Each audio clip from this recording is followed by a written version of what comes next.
Hello friend, good morning. তোমরা সবাই কেমন আছো? আশা করি যে যেখানেই আছো অনেক অনেক ভালো আছো, সুস্থ আছো। আর সবাই অনেক অনেক ভালো থেকো, সুস্থ থেকো, এই কামনাই করি ভগবানের কাছে। সকালবেলা ঘুম থেকে উঠে দেখলাম আকাশটা প্রচণ্ড মেঘ করেছে। মনে হচ্ছিল বৃষ্টি হবে, কিন্তু একটুখানি হাওয়া দিয়েই মেঘটা কেটে গেল। আর দেখো রোদ উঠে পড়েছে ঝলমল করে। তো এই রৌদ্রের মধ্যে তো গরমও প্রচণ্ড পড়বে, আর এখনই তো বেশ গরম লাগছে। সকাল সকাল যখন একটু হাওয়া আর একটু মেঘলা মেঘলা আকাশ ছিল, তখন কিন্তু পরিবেশটা বেশ ঠান্ডাই ছিল। কিন্তু এখন যত রোদটা বাড়ছে, গরমটা কিন্তু ভীষণই লাগছে বন্ধুরা।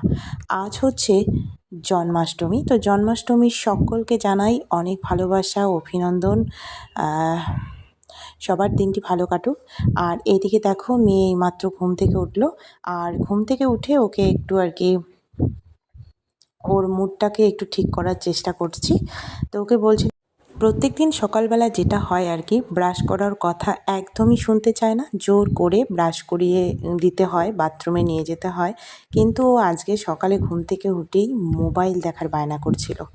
তারপরে বললাম যে সকাল সকাল মোবাইল দেখা যাবে না, পরীক্ষা চলছে, ব্রাশ করো, পড়াশোনা করো, তারপরে তোমাকে মোবাইল দেবো।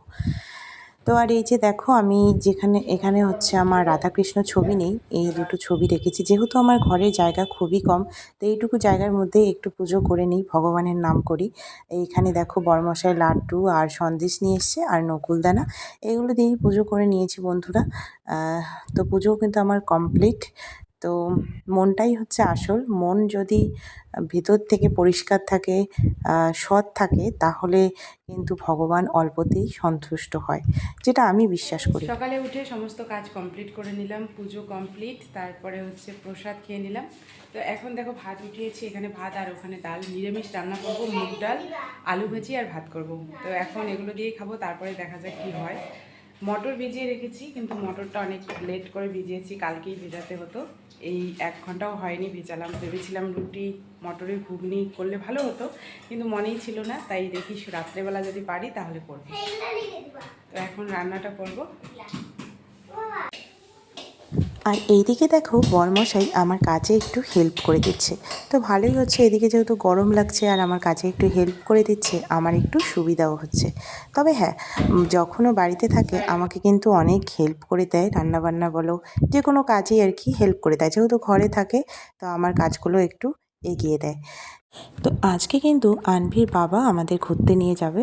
তো ঘুরতে নিয়ে যাবে দেখেই কিন্তু বলল যে তাড়াতাড়ি রান্না করো, বিকেলের দিকে একটু ঘুরতে যাব। তো তার কথা মতো আমিও কিন্তু মানে তাড়াতাড়ি রান্নাটা করলাম। তো সবসময় তো ঘরেই থাকি, আর মেয়েও ঘরেই থাকে, ওই নাচের ক্লাস আর হচ্ছে স্কুল, তাছাড়া তো আর কোথাও যাওয়া হয় না। তো ওর বাবা যখন আসে তখনই একটু ঘোরাঘুরি হয়, তাই কতক্ষণ আর ঘরের মধ্যে থাকবো। তো আমিও ভাবলাম একটু ঘুরে আসি। তো তার জন্য দেখো রান্নাও আমার এদিকে প্রায় হয়ে গিয়েছে। খাওয়া দাওয়া করে তারপর আমরা বেরিয়ে পড়ব। দেখি কোথায় ঘুরতে যাওয়া যায়, অবশ্যই তোমাদেরকে দেখাবো।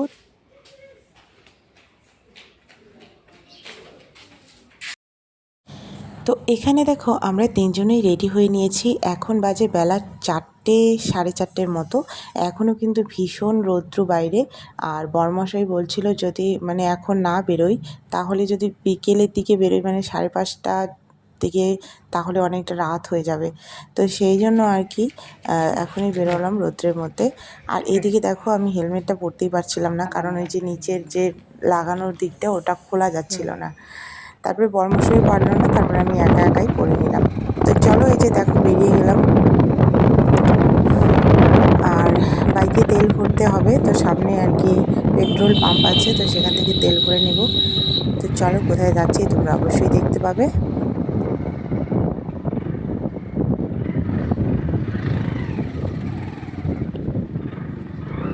মনসা ঠাকুর নেই।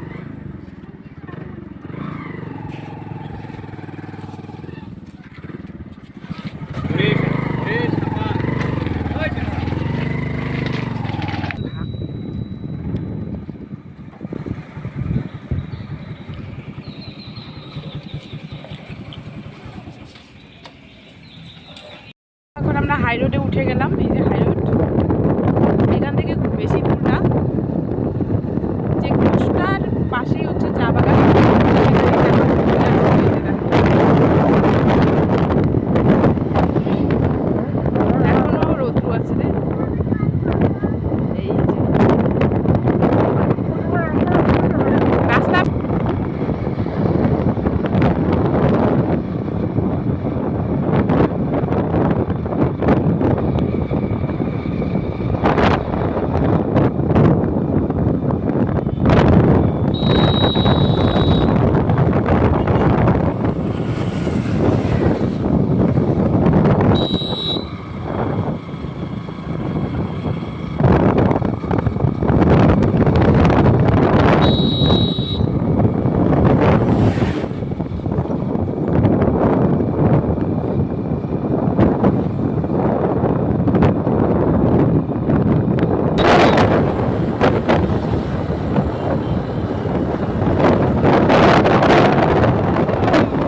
ফাইনালি দেখো আমরা চলে আসছি চা বাগানের ভেতরে।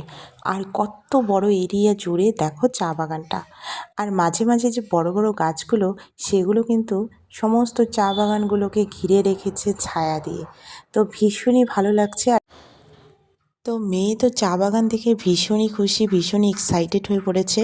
বলছে ওয়াও কি সুন্দর চা বাগান। তো বাচ্চারা কিন্তু এরকম সবুজ প্রকৃতি দেখতে ভীষণই ভালোবাসে, আর এরকম জায়গায় ওদেরকে ছেড়ে দিলে ওরা তো আনন্দে একদম আত্মহারা হয়ে যায়। তো তারপরে আমরা আরও একটু এগোচ্ছি।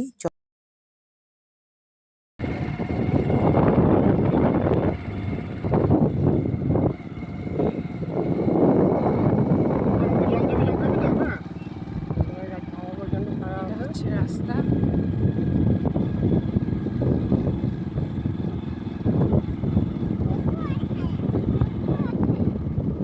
মাঝখানে ড্রেনগুলো মানে জল যাওয়া না, এই রাস্তাটা দিয়ে ঢুকে তো একটু পার্ক নাই তো। এই যে দেখো না চা বাগান, চা পাতা আসো ধরো, এই যে জলের বোতল নেই সত্য বের করবো একটা আমি। ওয়াও কি সুন্দর। এই যে দেখো শোনা, ওই ড্রেনগুলোতে যাবা না, ওগুলো পোকামাকড় থাকে কিন্তু ভিতরে। চা পাতা হাত দে, এই যে পাতা একটা রাখ, হাত দে। হ্যাঁ এগুলো চা পাতা আমরা খাই। এগুলো দিয়ে চা বানিয়ে তারপরে খায়।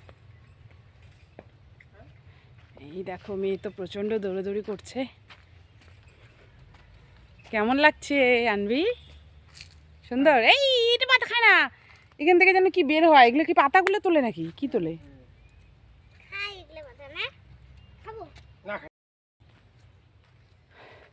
রোদ্রু এখনো আছে, তবু এখানে ছায়া আছে, গাছগুলো আছে না বড় বড়, কিন্তু ঠান্ডা থাকে মনে হয় গরমের দিনে না, গাছগুলো আছে।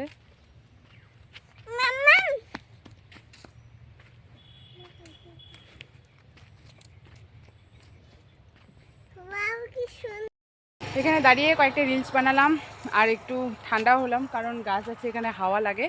তো এই যে দেখো আর এক জায়গায় ওখানে গিয়েছিলাম, তো ওখান থেকে আবার এখানে আসলাম ভিডিও বানানোর জন্য। এখানে একটু লোক সংখ্যা কম, এখানে কয়েকটা ভিডিও বানিয়ে নিলাম। তো এখন যাব হচ্ছে বাজারে ওইদিকে, মানে ফালাকাটা বাজারের ওইদিকে। দেখো আনভি ঘেমে একদম, আনভির অবস্থা খুব খারাপ। আর এই যে আনভির বাবা, আনভির বাবা হচ্ছে ক্যামেরাম্যান, কিন্তু একটাও ভিডিও করে দিতে পারেনি, লাস্টে পরে স্ট্যান্ড নিয়ে ভিডিও করতে হয়েছে। তো চলো আমরা চা বাগানকে টাটা বাই বাই করে দিচ্ছি।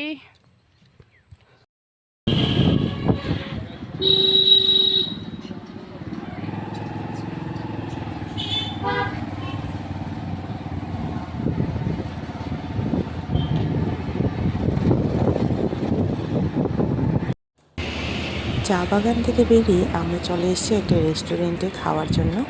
তো বর্মশাই এই রেস্টুরেন্টেই নিয়ে আসলো। তো এখানে হচ্ছে এটা নতুন উদ্বোধন হয়েছে মনে হচ্ছে, দেখে বেলুন লাগানো আছে। তো যাই হোক, এখন আমরা লিফট দিয়ে উপরে উঠবো। আর এই রেস্টুরেন্টের সমস্তটাই লিফটের ব্যবস্থা, সিঁড়ি দিয়ে কোনো ব্যবস্থা নেই মনে হচ্ছে আর কি। আর এই রেস্টুরেন্টটা হচ্ছে ফালাকাটা মানে বাজারের মেন রোডের পাশে। চলো উপরে কী কী আছে তোমাদের দেখাবো। এখানে এই রেস্টুরেন্টে একটাই আকর্ষণীয়, সেটা হচ্ছে প্লেন বানিয়ে রেখেছে দুটো, আর প্লেনের ভিতরে বসে খাওয়া দাওয়া করা যায়। তো চলো তোমাদেরকেও দেখাবো কেমন সেটা। এই যে দেখো লিফটে উঠে পড়েছি, এখন লিফট দিয়ে আমরা উপরে উঠবো।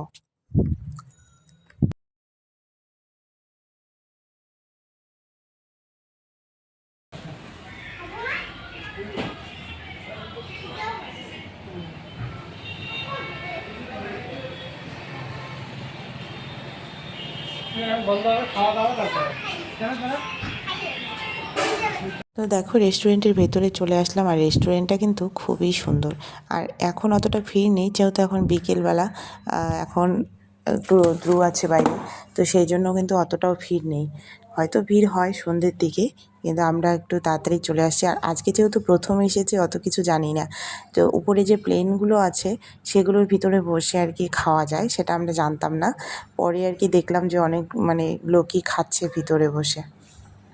আর এইখানে কিন্তু অতটা ভিড় নেই, হয়তো সন্ধেবেলা লোকজন এসে খাওয়া দাওয়া করে বা কোনো জন্মদিন পার্টি টার্টি হয়তো করে এটাতে, আমরা ঠিক জানি না, আজকে যেহেতু প্রথম সেই জন্য।